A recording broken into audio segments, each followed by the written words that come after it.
L'armée américaine a été fascinée à l'idée de pouvoir provoquer la météo qu'elle souhaitait, quand elle voulait et en toutes circonstances.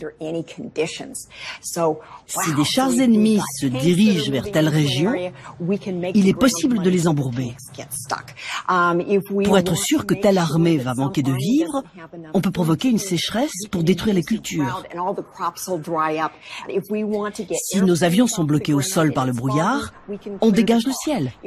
Et si on veut immobiliser l'aviation ennemie, on noie leur aérodrome dans le brouillard. Et le plus fort, c'est que personne ne peut nous accuser.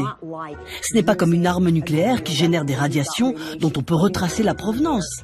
Ici, personne ne peut rien prouver. Mieux que la bombe, la météo pourrait fournir l'arme absolue, furtive et dévastatrice à très grande échelle. Il ne reste plus qu'à trouver la formule magique pour prendre le contrôle des nuages. Dr. Langmuir announced that he and his co-workers had learned how clouds above freezing temperature could, under certain conditions, be seeded with a small quantity of water, and a reaction set up which would cause real rain to fall. For the first time in all history, there is now open to man the possibility of exerting some control over the weather.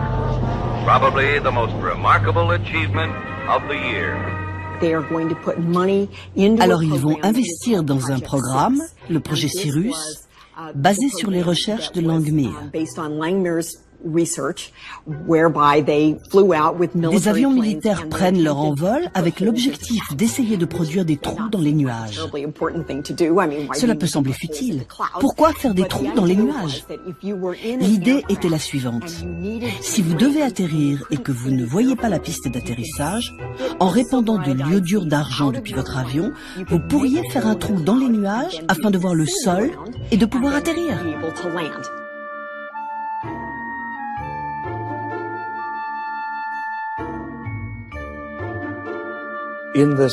Qu'y a-t-il de si important dans ce document secret